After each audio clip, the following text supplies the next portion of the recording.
Okay guys, usually people talk about charisma and the rules on how to create that charisma and how you can enter a room and completely own it and how you can have the correct energy to attract women. But instead of talking about the positives, I think it's important to identify the negatives of what we should be avoiding, what we should not be doing, because then it makes more clarity of what we should be doing. So today, I'm going to dive into what I consider the 7 deadly sins that create low charisma. And trust me, if you're guilty of one of these, women are going to lose interest. And that's why it's important to identify our negatives and understand the feedback that we need to take on so that we can develop the best version of ourselves, okay? Now, the first one, I don't want to be too dramatic about this, but it's going to be low energy, okay?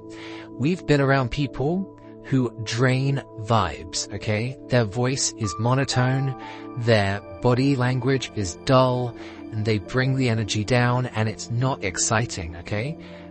That's low energy, okay? You need to keep your frequencies high, okay? Low energy is a charisma killer.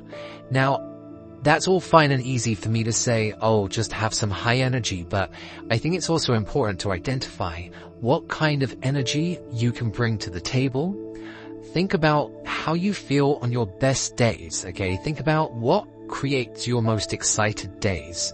You want to be going out with high energy, okay? You want to be going out with top level energy.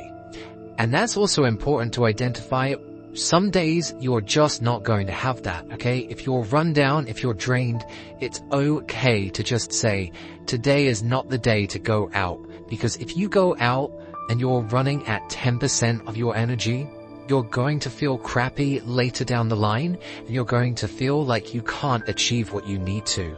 So I want you to find ways to bring your energy up, but also identify that if you can't go out, that's okay. Okay, you need to take care of yourself first. Now, sin number 2 is weak eye contact, okay? We don't want to be having shifty eyes. We don't want to be looking down, okay? We don't want to be avoiding eye contact. I know this is difficult for some people, but weak eye contact is low confidence, and you're not going to create a strong interaction with women or really anyone unless you can look them in the eyes. Creating strong eye contact is what helps develop trust. Now, I'm not saying look at people 100% of the time in the eyes, but you should be doing at least 80%, okay? Maybe even 70 on a low day. If this is a very attractive woman, you need to be looking at her in the eyes, okay? Try and explore her soul in her eyes, okay? Because if you're looking at her body, she's going to think that you only are interested in her body, and you need to be looking at her face. That's how you get to know a person, and you will also see what she's looking at, what is she interested in. So it's all about developing that trust and rapport. Now, the next sin is over-apologizing, okay? You do not need to apologize for who you are, your kind of energy, what kind of jokes you bring to the table, what kind of humor you have. If you have something that you believe in, then you need to stand by it, okay? Otherwise, people are going to think that your values don't mean much to you. And if you don't stand for any sort of values or any sort of belief system, then how is anyone going to take you seriously, okay? That's what creates pushovers. So don't apologize for your thoughts and your feelings, because everything that you think of is completely valid, and having a strong belief system is what makes people attractive. Along with that, the 4th sin is trying too hard to impress. You need to be doing something that makes you happy, okay? You need to create your own energy that makes you happy, your own jokes that make you happy, your own adventure that makes you happy. But if you're consistently trying to impress, then it comes across as needy, not charismatic. And on top of that, you don't need to prove anything. Now, there's a lot of people that they want to show off what kind of job they have, what kind of status they have. No one cares. That's the hard truth of it. No one cares. Like, you want to be able to slip it into conversation, maybe, just to like drop little hints. But if you start overexerting on, oh, look how cool I am, people are going to think that you're a tryhard. And on top of that, it's going to look like you don't actually have that status. And it's going to look pathetic. So hold back on trying to chase validation because you don't need it. If you've achieved something, then be proud of that achievement, but keep it inside as much as possible, okay? On top of that, the fifth sin is negative vibes, alright? People don't like someone who just drags the energy down all the time, okay? Like, people that are consistently complaining. It's tiring. And I'm sure we've all had those energy vampire friends that just complain about stuff all the time. And they have every right to complain. But if you make that a personality trait of, oh, today's rubbish, just like every other day, there's an element sometimes of sarcasm. And that can help charisma, but then it goes overboard where it's just, this person complains all the time. And no one wants to have their time and energy wasted with someone that complains all the time. Because how are you ever going to have a fun time with someone that's consistently looking at the rubbish side of life? So I want you to pull yourself out of those negative vibes. Also, identify if you are around people that have those negative vibes. Try and bring them up if you can, but if it's losing battle, then you need to consider who you hang around with, okay? Because it's a mood killer and no one likes mood killers, and don't make yourself be one. Now, another one is over talking or not talking too much. This is a weird one, okay? But sin 6 is about finding the right balance of talking. Know when it's your time to speak.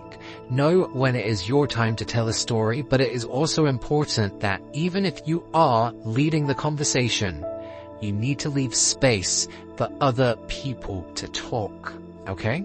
It's very, very important.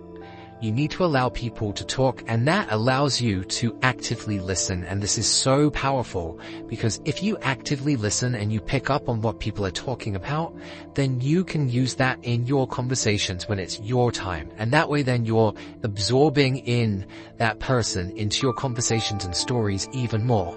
So for example, if someone was telling a story about their travels that they had gone on, then rather than saying, oh yeah, I went on this kind of travel and I went on this kind of travel, you can bring them into the conversation and say, tell me more about your traveling. What would you like to do next? Let's make an adventure together. And then you start creating this sort of ebb and flow conversation between the two of you. And you can only do that if you leave space for someone to talk and then actively listen to bring them in.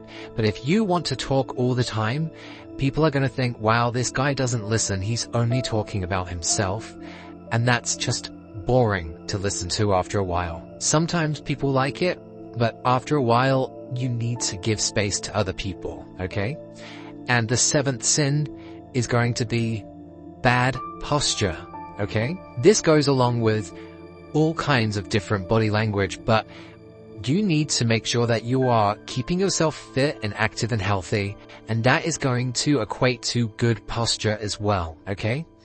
People like to see their shoulders back, their head held high, their chest a little bit puffed out. It creates this nice open energy, as if you're exposing your midsection, just like a dog that shows their midsection when they're like, hey, I want you to be my friend, you can scratch my belly. That's a weird analogy, I know, but you need to think open and friendly. You can't hug someone if your arms are folded, okay? It's not the way that you can let people in. You need to let people in with big open arms. You need to let people in with open posture. You need to let people in by being upright and happy and enjoyable. And that's the only way that you can physically exude that energy, is by having that open stance. So those are my 7 deadly sins of low charisma. Don't fall into it, but if you know that you are falling into one of them, that's okay. Easy to adjust all of these. These are all fixable options. These aren't things that are the be-all and end-all, but they can help your charisma dramatically and help you become more attractive to women. So I want you to think about them. If you see any of your friends like falling down the same pathway, then you need to pull them straight out of that and say, hey, you're doing one of the deadly sins. So if you found any value out of this video, then hit the like, maybe subscribe, and you know, if you think of any sins that I might have missed, maybe there's an 8th one, maybe there's even more, then write them in the comments, but let me know your thoughts and feelings, and until next time guys, keep on seducing.